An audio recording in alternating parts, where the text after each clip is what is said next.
Amadou Ngom, bonjour. Bonjour. Vous êtes le président-directeur général de Des Systèmes et des Hommes. Merci de nous recevoir. Comment s'est déroulée l'année 2012? Alors l'année 2012, comme vous savez, est une année un peu plus compliquée d'un point de vue de la croissance en France et on l'a ressenti dans nos activités avec un chiffre d'affaires qui s'est tassé. Si vous vous souvenez, sur 2011, on avait eu une croissance qui était plutôt de l'ordre de 30%. Ce chiffre d'affaires a baissé cette année de l'ordre de 5-8%. Donc les chiffres ne sont pas complètement arrêtés, mais on s'attend à un consolidé qui sera moins important que l'année d'avant. Avec en particulier un chiffre d'affaires qui va tourner autour de un peu plus de 18 millions d'euros, avec un nombre de consultants qui sera aux alentours de 190 consultants, présents, comme vous le savez, en France, à Genève et en Inde.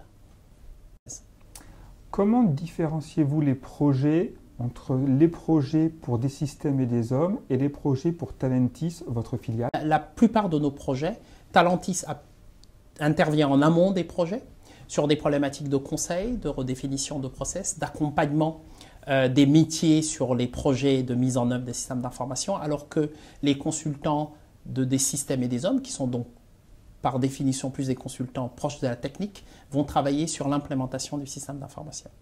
Concrètement, quels ont été les changements constatés chez vos clients suite au rachat de Taleo par Oracle? Très clairement, ça a eu un effet rassurant pour les clients qui, en général, étaient plutôt de très grosses organisations qui se retrouvaient avec un fournisseur qui était de taille un peu équivalente à la leur. Ça, c'est la première chose.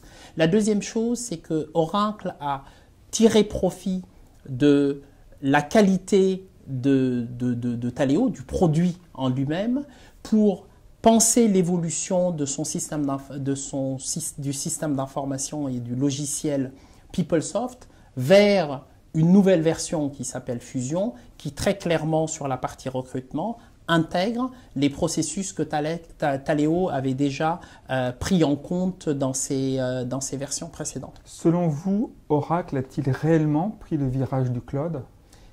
Sans aucun doute, Oracle a pris le virage du cloud. D'abord, Oracle faisait du cloud avant de prendre Taleo.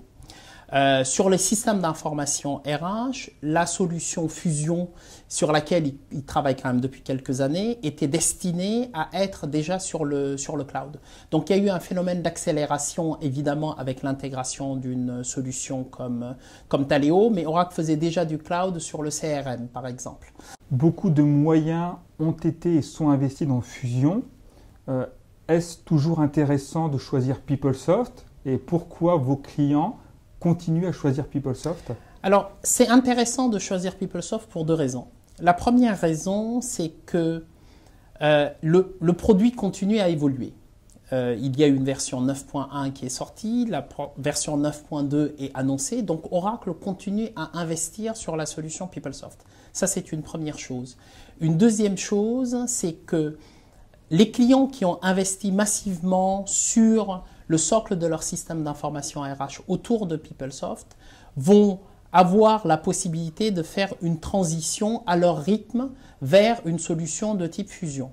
Donc, il est très clair que le socle PeopleSoft, s'il existe, a vocation à continuer à vivre et les clients peuvent imaginer des évolutions un peu plus graduelles en rajoutant des modules fonctionnels en fonction de leurs besoins qui peuvent eux être sur Fusion, de sorte que nous, on croit plus à une cohabitation d'un système à base de PeopleSoft et de compléments à base de Fusion, pour une transition douce. Alors évidemment, à terme de 5, 6, 7 ans, peut-être que les clients finalement seront complètement sur Fusion, mais on pense qu'il va y avoir une transition un peu plus douce.